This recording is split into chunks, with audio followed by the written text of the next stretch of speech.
Bonjour. Aujourd'hui, je démontre une fois de plus que notre savoir scientifique repose sur de petites méprises surprenantes. La petite méprise du jour a été de confondre l'accélération avec la grandeur que je nomme l'action. Nous avons confondu une grandeur temporelle avec une grandeur spatiale. Cette notion d'accélération semble être vérifiée, validée tant et tant de fois que plus personne ne se pose la moindre question élémentaire. Et pourtant, depuis longtemps déjà, elle aurait dû sauter aux yeux des scientifiques.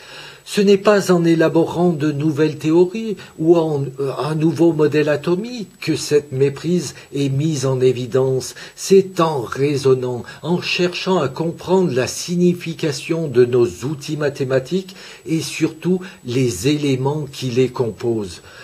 Cette vidéo est un peu longue parce que, comme je l'ai fait dans le livre, où c'est encore bien plus complet, je rappelle des notions élémentaires et simpliste, mais nécessaire pour voir où se situe la méprise et ses conséquences. Et ceci passe par l'étude d'un simple mouvement rectiligne uniformément accéléré. L'accélération est la grandeur physique qui permet de caractériser la variation de la vitesse en fonction du temps. Voilà pourquoi je parle d'une grandeur temporelle. Pour introduire l'accélération, je prends des valeurs que j'utiliserai par la suite dans des graphiques. À l'instant t égale 4 secondes, la vitesse instantanée, celle qui est affichée par le compteur de vitesse, est de 8 mètres par seconde. Et à l'instant t égale 5 secondes, elle est de 10 mètres par seconde. L'intervalle de temps, noté delta t, est donc d'1 seconde et la différence des vitesses, delta v, est de 2 mètres par seconde. Le mobile a subi une variation de vitesse de 2 mètres par seconde en 1 seconde, soit une accélération de 2 mètres par seconde, donc de 2 mètres par seconde carrée. L'accélération est par conséquent la division de ces deux éléments et se note A égale delta V sur delta T. Afin de visualiser cette progression de la vitesse dans un graphique en fonction du temps, je trace ce graphe avec en abscisse l'axe horizontal le temps et en ordonnée l'axe vertical la vitesse. Pour cet exemple, je considère une vitesse nulle à l'instant de départ, quand t égale 0, et cette variation de vitesse de 2 mètres par seconde toutes les secondes. J'obtiens une suite de points alignés, la courbe de vitesse est une droite inclinée. Pour les deux précédentes valeurs, en T4 et T5, je trace les vecteurs vitesse ainsi et retrouve leurs valeurs de 8 et 10 mètres par seconde. La différence delta V est le vecteur complémentaire et comme l'intervalle de temps considéré est d'1 seconde, ce vecteur est équivalent au vecteur accélération. J'utilise les bases de ce graphique en attribuant aux valeurs de l'axe vertical une désignation et une unité supplémentaire, celle de l'accélération. Ceci permet de regrouper les courbes sur un même graphe. L'accélération constante est une droite horizontale située à 2 mètres par seconde carrée. De l'équation A égale delta V sur delta T, j'en déduis delta V est égal à A fois delta T. Ceci correspond à calculer une surface rectangulaire de hauteur A et de base delta T. Si l'intervalle de temps est plus grand, la variation de vitesse delta V suit la même progression que la surface du rectangle. Maintenant, si je considère l'intervalle de temps depuis l'instant de départ, la variation de vitesse est égale à la vitesse instantanée. Sur cette représentation, delta t égale 3 secondes et delta v de 0 à 3 est égal à la vitesse v3, soit 6 mètres par seconde. Il en résulte que la vitesse instantanée correspond au calcul de la surface sous la courbe d'accélération depuis l'instant de départ. Nous en déduisons la relation de la vitesse instantanée. V est égal à A fois t.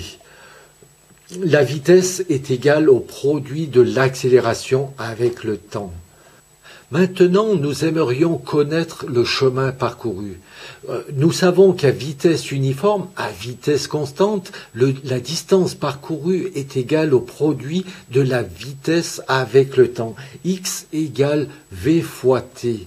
Or, dans notre cas, la vitesse progresse. Par contre, la vitesse moyenne est évidente, c'est celle qui est à mi-longueur, soit à 4,5 secondes. Cette vitesse moyenne est équivalente à une vitesse constante durant cet intervalle de temps. Donc, en la multipliant avec l'intervalle de temps, nous trouvons la distance parcourue lors de cette durée. Donc, delta x de 4 à 5 est de 9 mètres et correspond à la surface grise. Pour connaître le cumul des distances parcourues, je fais comme précédemment en considérant la durée totale et la vitesse moyenne. À l'instant t égale 4 secondes, la vitesse moyenne est de 4 mètres par seconde et la distance parcourue est de 16 mètres, correspondant à cette surface rectangulaire ou également à la surface triangulaire de hauteur V4. Ceci permet d'écrire la relation x est égal à 1/2 de Vt, soit la surface du triangle. En conclusion, la surface sous la courbe de vitesse représente le déplacement. Je regarde l'évolution du déplacement en calculant les différentes surfaces à chaque seconde écoulée. Le chemin évolue de la sorte. Nous constatons qu'entre les instants 4 et 5 secondes, nous retrouvons la différence de 9 mètres. Cette courbe est une parabole dont l'équation est le calcul des surfaces triangulaires, soit 1/2 de Vt. Or, sachant que V est égal à A fois T, nous retrouvons cette relation fort connue, x est égal à 1/2 de AT carré. Le but de cet exercice simple est de préciser et d'insister sur les points que nous venons de voir. La surface sous la courbe d'accélération correspond à la vitesse instantanée à l'instant considéré. La valeur de l'accélération représente la pente de la courbe de vitesse. La surface sous la courbe de vitesse correspond à la distance parcourue à l'instant considéré et la valeur de la vitesse instantanée représente la pente de la courbe de déplacement. Le calcul de la surface est l'intégrale de la fonction, tandis que la pente de la courbe est sa dérivée. Je ne veux pas aller plus loin avec ces notions mathématiques, sinon de dire que c'est autour de ces grandeurs qu'elles ont vu le jour. Ces rappels étant faits avec une accélération constante, je regarde rapidement deux cas pour lesquels l'accélération varie de façon linéaire. Je considère les deux cas particuliers pour lesquels la somme des accélérations donne la même variation de la vitesse sur la durée de 5 secondes. Ceci veut dire que les surfaces sous la courbe des accélérations sont identiques.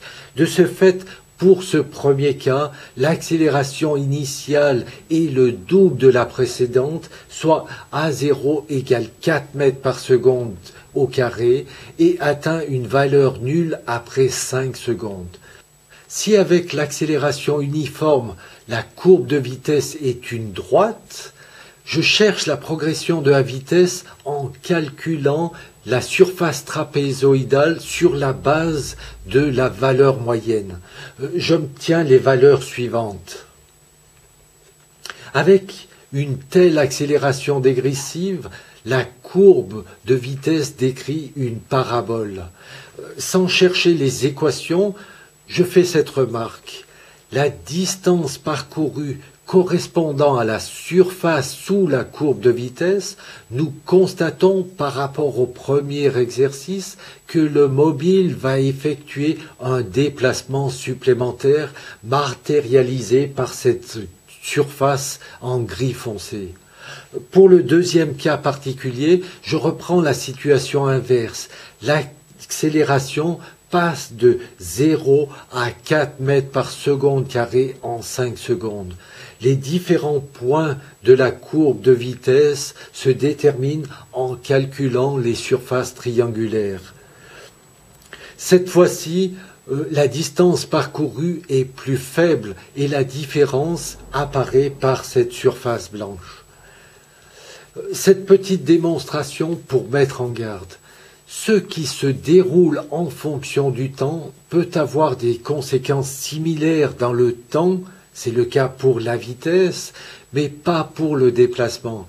Si le déplacement est influencé par la répartition de l'accélération dans le temps, alors regardons ce qui se passe avec ces différentes grandeurs dans un graphe sur lequel l'axe des abscisses est la distance parcourue. Avant, nous avions un repère temporel, tandis que maintenant, c'est ce que je nomme un repère spatial. Je reprends le même mouvement que tout à l'heure en reportant les valeurs du tableau comme ceci. La courbe de progression de la vitesse dans un repère spatial est une parabole pour laquelle je reporte sans plus de commentaires son équation V est égal à racine de 2ax. Maintenant, pouvons-nous tracer, comme précédemment, l'accélération, sachant que si elle est constante dans le temps, elle l'est forcément sur le déplacement. Je la représente, mais nous constatons immédiatement que nous ne pouvons plus déterminer la valeur de la vitesse par le calcul de la surface sous cette grandeur. Le lien entre ces deux grandeurs semble avoir disparu avec cette représentation. Par contre, une autre grandeur parle de l'accélération dans l'espace. Cette grandeur est l'énergie cinétique, encore dénommée, lorsque les frottements sont négligés, le travail mécanique. La valeur du travail mécanique, W, est égale au produit de la force imprimée sur le mobile avec la distance parcourue. Le travail s'exprime en joules et représente la dépense énergétique. Dans le cas où tous les frottements sont négligés, la force imprimée contre le mobile correspond à celle qui l'oppose du fait de la variation du mouvement, à savoir une réaction inertielle, une force d'inertie. Force d'inertie qui se calcule selon la deuxième loi de Newton, F est égal à ma. La force est égale au produit de la masse avec l'accélération. Donc, W est égal à max. Malgré ma position face à la masse, qui devrait représenter la quantité de matière sans unité, je vais trimballer ce kilogramme parce que ça permet d'utiliser les unités actuelles sans soulever de controverses et surtout parce que je cherche à comprendre cette notion d'accélération avec une telle représentation. Au niveau des unités, nous avons des kilogrammes multipliés avec des mètres par seconde carré et avec des mètres. Ce sont donc des kilogrammes mètres carrés par seconde carré qui correspondent à des joules. Afin de faciliter le rapprochement avec ce que nous venons de voir dans un repère temporel, je pose la valeur élémentaire de l'énergie cinétique en la divisant par la masse et la note petit w. Nous obtenons ainsi petit w égale ax. Je profite de cette occasion pour changer ce terme assez ambigu d'énergie cinétique, comme l'est également le terme de travail mécanique, lequel, lorsqu'il prend en considération les frottements, ne montre plus l'état dynamique du mobile. De ce fait, je parle de potentiel dynamique. Cette expression est plus appropriée car c'est cette grandeur petit w qui, lorsque la force motrice disparaît, permet de prolonger le mouvement, donc d'effectuer un travail en fonction de son potentiel dynamique.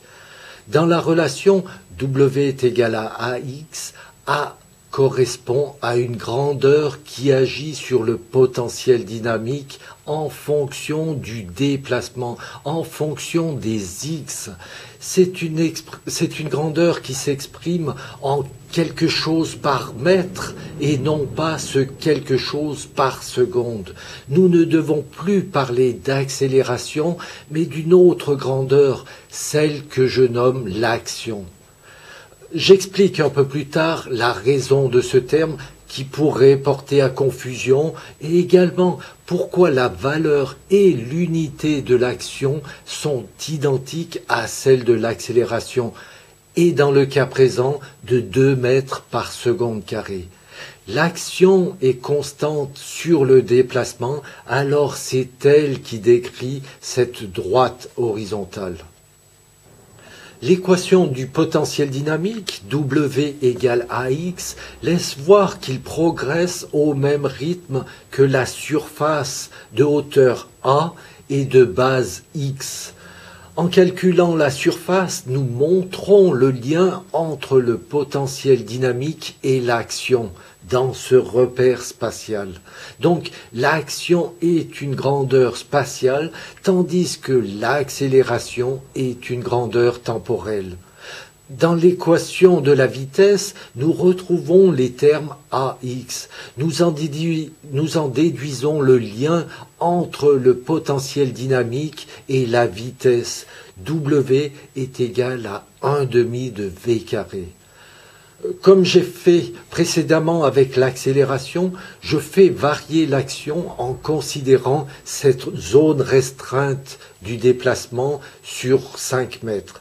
La représentation est grandement similaire, sauf que c'est la distance parcourue en abscisse et l'action en ordonnée. L'action agissant sur le potentiel dynamique, chose qui apparaît par le calcul des surfaces, lesquelles sont identiques après les 5 mètres de déplacement, le potentiel dynamique sera de même intensité à cette distance. Je calcule les différents points de la courbe avec les surfaces comme tout à l'heure. Je nomme cette courbe W3 car dans le livre, il correspond au mouvement de type 3, tandis que l'autre est le type 1. Pour la situation inversée, le potentiel dynamique se détermine par le calcul des surfaces triangulaires, comme ceci. Nouvelle courbe que je note W2.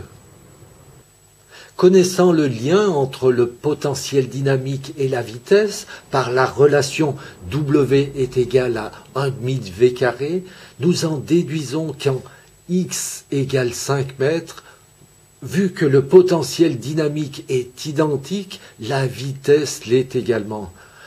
Je prends de nouveaux graphes pour faire apparaître les différentes courbes de vitesse sans préciser les valeurs.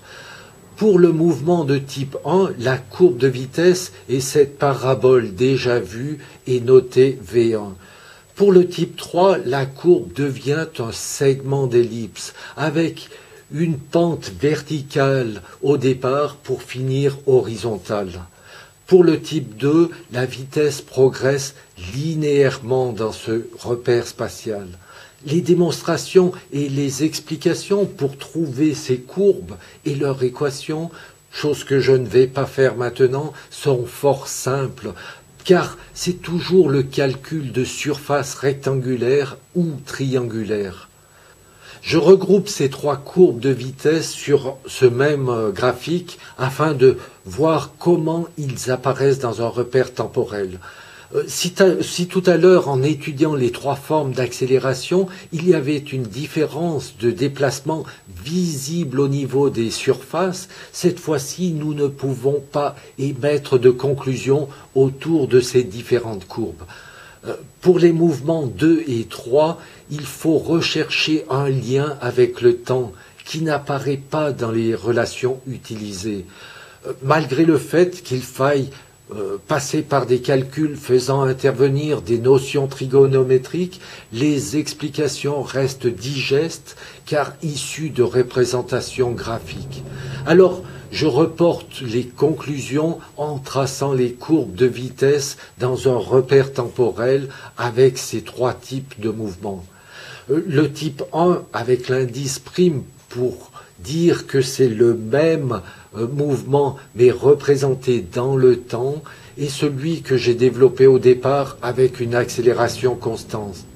La vitesse décrit une droite inclinée. Le mouvement type 3 suit des courbes de l'accélération et de la vitesse qui s'arrêtent en T3. Il y a gain de temps pour parcourir cette distance tout en atteignant la même vitesse. La courbe d'accélération n'est pas rectiligne, c'est une fonction trigonométrique. Pour le mouvement de type 2, les courbes de la vitesse et de l'accélération se prolongent jusqu'en T2. Ces 2 graphiques montrent sans ambiguïté qu'il y a une réelle et grande différence entre l'action et l'accélération. Lorsque l'action varie dans l'espace, bien entendu, il est impossible de prédire le comportement d'un mobile avec l'accélération parce que le temps est inconnu. Or, et là je dévoile la réponse à une question du livre, pratiquement tous les mouvements variés se comportent comme le type 3. Que ce soit la propulsion avec un ressort, un ralentissement dû au frottement fluide en chute libre, et même n'importe quel type de propulsion qui atteindra tôt ou tard une vitesse maximale, tous les mouvements subissent une action qui s'estompe sur le déplacement.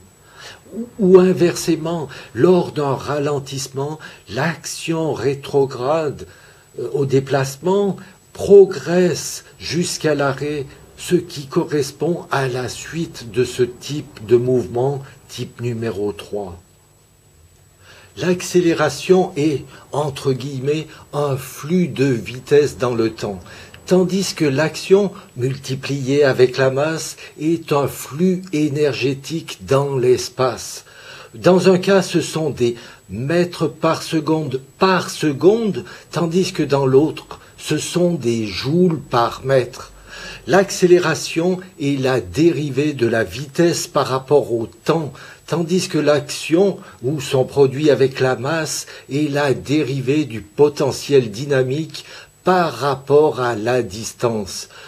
De ce fait, les unités de base sont semblables, des mètres par seconde carrée, mais leur rôle diffère. Elles n'agissent pas sur les mêmes grandeurs et surtout, leurs variations sont radicalement différentes.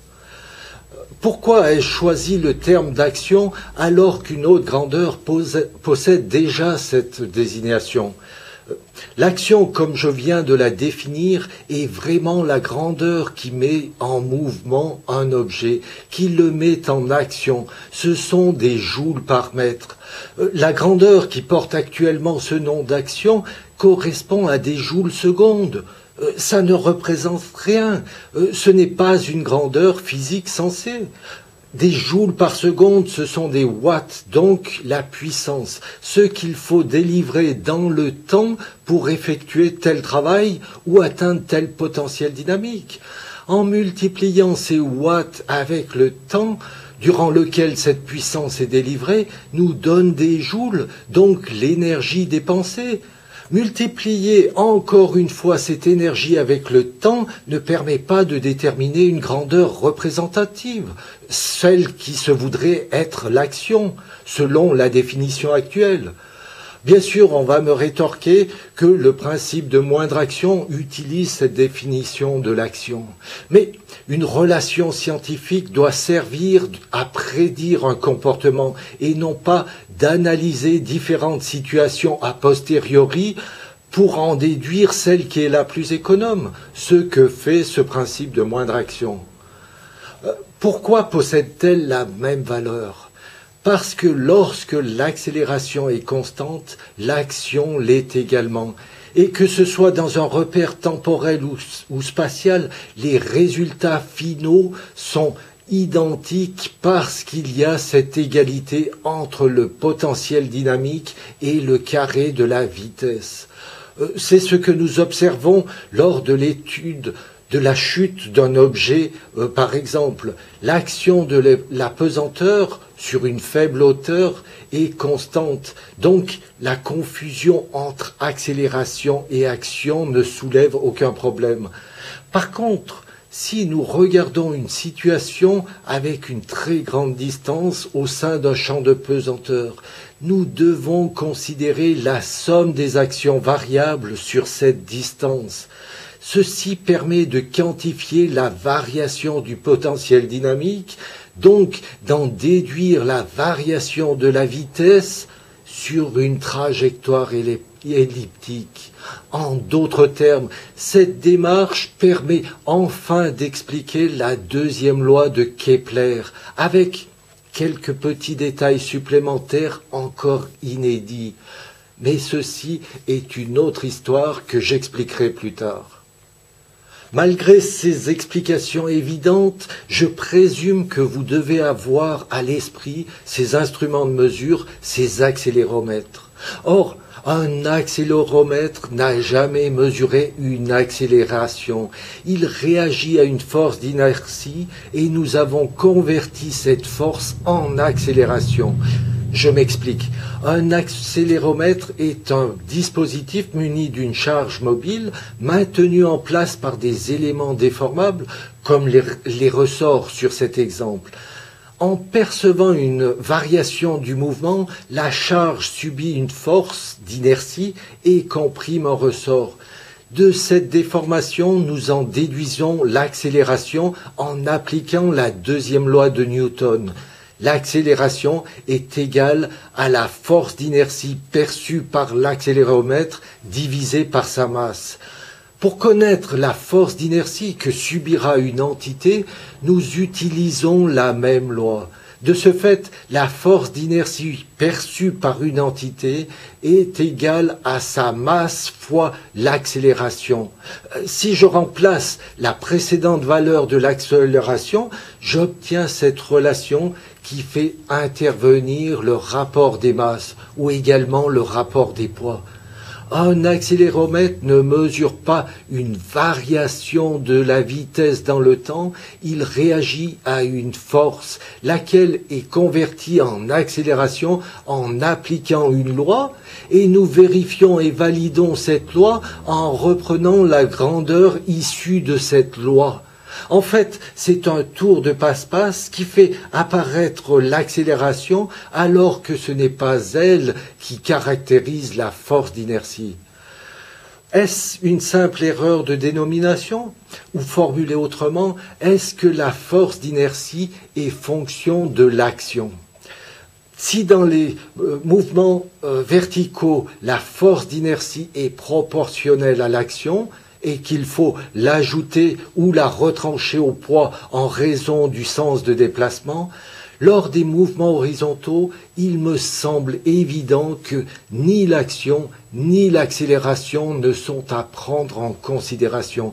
Ce doit être une nouvelle grandeur spatiale, la pente de variation de la vitesse dans un tel repère, que je présente dans le livre et que je nomme la raideur de mouvement. J'en suis convaincu sans avoir fait de test formel parce que nous devons utiliser une grandeur qui se nomme la quantité de mouvement et surtout parce que nous parlons de la conservation de la quantité de mouvement dans certains cas et dans d'autres la conservation de l'énergie cinétique. L'équation de la quantité de mouvement étant le produit de la masse avec la vitesse. Dans un cas, une transformation se détermine en fonction de la vitesse, tandis que dans l'autre cas, c'est fonction du carré de la vitesse. Quand et pour quelles raisons devons-nous opter pour une méthode ou une autre? Il n'y a pas de réponse catégorique. Il y a même des enseignements qui divergent sur la méthode à employer avec des résultats différents. Je vous laisse découvrir les quelques exemples que j'évoque dans le livre et surtout, quelle est la véritable démarche à suivre. Non, je suis navré de le dire, mais depuis presque toujours, nous n'avons jamais abordé l'étude des relations mathématiques autour de la compréhension de ce qu'elles renferment.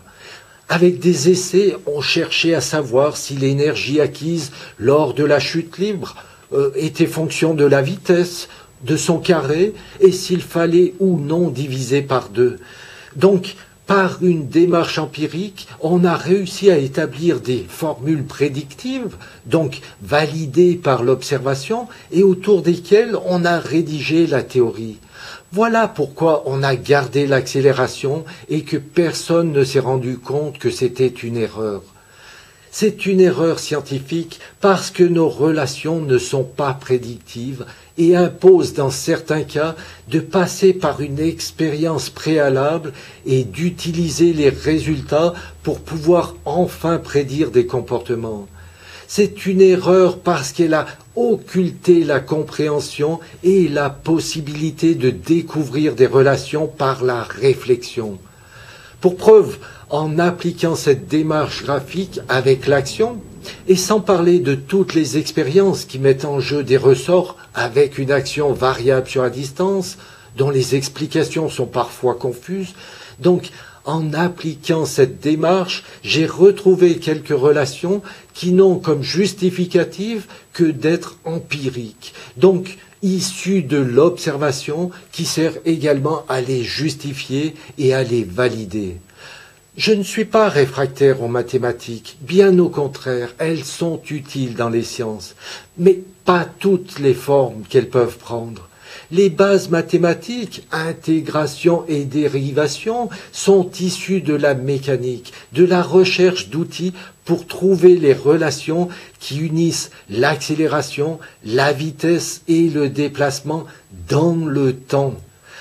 Utiliser ces outils dans un repère spatial devait subir une même réflexion, mais cela n'a pas été fait. On a fait passer les résultats des équations devant la logique scientifique, devant la logique de la réflexion. Vous, les scientifiques qui me critiquez si vertement, vous qui dénigrez mes compétences en mathématiques, pourquoi aucun de vous, aucun de vos prédécesseurs, ni même aucun des plus brillants prix Nobel n'avait encore vu cette erreur grotesque de confondre action et accélération? Si vous voulez me donner une leçon, faites-le en démontrant mes éventuelles erreurs, si vous y arrivez. Il faudra pour cela les connaître, enfin daigner les lire et non plus d'agir comme vous le faites. Je suis conscient des limites des maths parce que je le démontre. Je démontre que certaines relations deviennent fausses avec la complexité, surtout lorsque les bases élémentaires sont erronées. Elles peuvent raconter n'importe quoi et il faut être crétin pour les croire et imaginer un monde microscopique différent de notre monde visible. Sans parler de celles qui veulent jouer avec le temps comme une simple variable modifiable. Les mathématiques vont bien au-delà du monde du réel, du monde des sciences de la nature. Alors il faut savoir faire la part des choses entre ce qui est censé et ce qui ne l'est plus. Je vous remercie de votre attention et à une prochaine.